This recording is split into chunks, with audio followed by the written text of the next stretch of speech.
What is going on, Guardians, and welcome back to another Destiny gameplay video.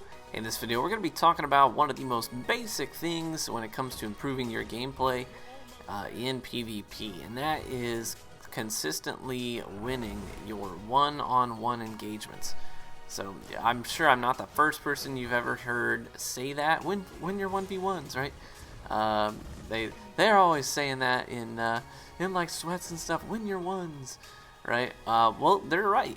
You need to get to a point where in 1v1 engagements you've got a good sense about yourself and about your weapons, so you don't in those scenarios where you're not like overwhelmed with numbers, you don't feel forced to make a quick decision. You just play it out mano a mano and see who comes out on top. So there are specific things that you can do to improve your chances of consistently coming out on top in your one-on-one engagements.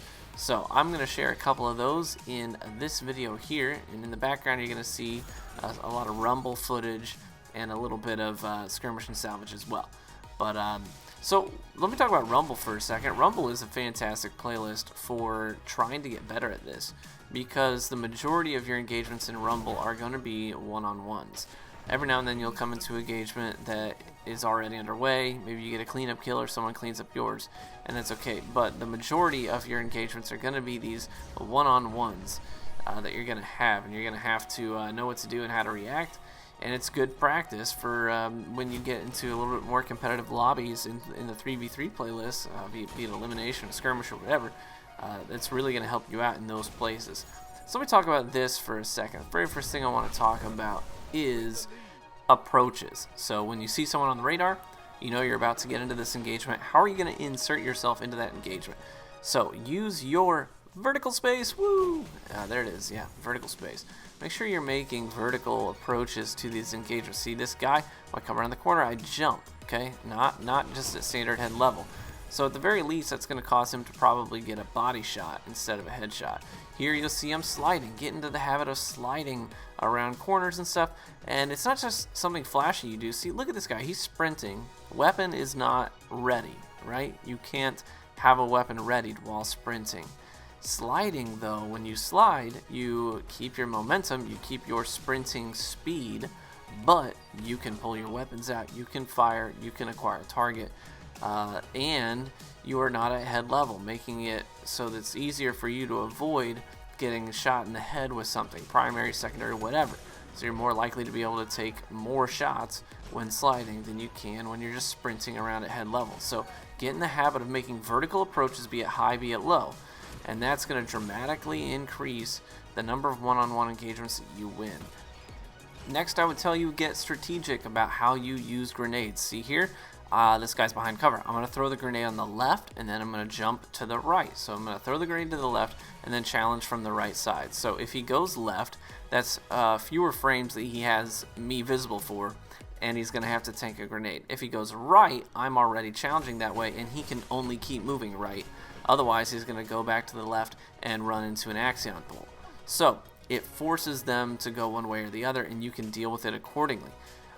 Even if your grenade doesn't hit them, like I said, you're forcing them in a direction. So especially with Seekers like this, it made this guy push. I just backpedal and primary him down because the grenade is chasing him. All grenades behave differently, but I do this with all grenades. I'll throw it on one direction and challenge the opposite side. So here again, throw the grenade on the right, jump across to the left, and so the grenade is seeking him, forcing him to keep going to the left.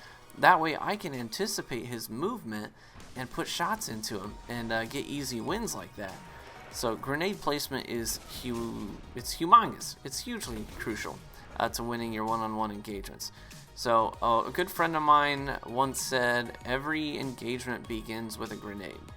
And you know, he's not wrong. So a lot of these top tier players, what you'll see is as they head into engagements, they start that engagement, the very first thing they do is throw a grenade. Okay, sometimes you're not going to have grenades cooled down, I get that, but I highly stress the importance of discipline in your competitive builds. So when you're not just trying to derp around and have fun, you're actually trying to play as competitively as you can and win those one-on-one engagements. See here, leading that engagement with a grenade, made one guy back off, he tanked it. I could get 1 kill. Second guy is primed by my grenade, teammate comes in, smashes him, he gets super kill points, plus we get assist points for the damage that my grenade did on the guy. So you're getting more points across the board. So definitely start leading your engagements with a grenade. Find ways of getting your discipline up on your armor build. Maybe even look at your skill tree and how you can maximize the use of your grenades. That's going to dramatically change the way that you play the game and how your one-on-one engagements play out. Let me just take a quick second to address this AS Luna I'm using in the video. I know I always get questions. What are you using on that gun? What's the role?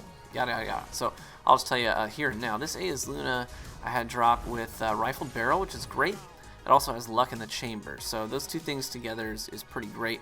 I can't use it in sweats, quote unquote sweats, because luck in the chamber on hand cannons is banned, so can't use it there. But I can use it in Rumble, and it can 2-tap people from time to time, so I will use it.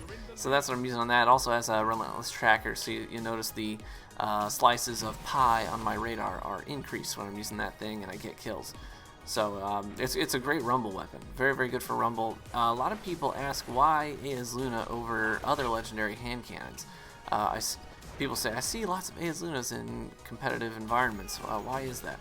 Well, the AS Luna has higher range stat in its base form. So when it's not leveled up or whatever, it's got higher range and target acquisition on it. So when you stack those other perks on top of it, it just makes it even just a little bit better than these other legendary hand cannons in some capacities. So keep that in mind if you have some AS Lunas that have dropped. You may take a good look at them and see if the rolls on them are any good. But that leads me to the last thing, and that is know your weapon. So get comfortable with a particular weapon. One of the things that you're going to want to do is take your weapon just up to a wall, shoot it as fast as you can at that wall without trying to control any recoil, and see what the recoil pattern is. You can see how severe it recoils, and then you can practice firing the weapon as fast as you can while manually pulling the sights back down to center. So some weapons will pull straight north, some will pull northeast, some northwest. So you just have to anticipate that, and the more you know your weapon, the better off you're going to be, because you're going to know how it recoils, what its pattern is. So get to know it and get comfortable with it, form a good relationship with it, and she'll treat you well. So hopefully some of this information is helpful to you. That is the entire goal here, and I appreciate you stopping by watching the video, and I will catch you in the Crucible.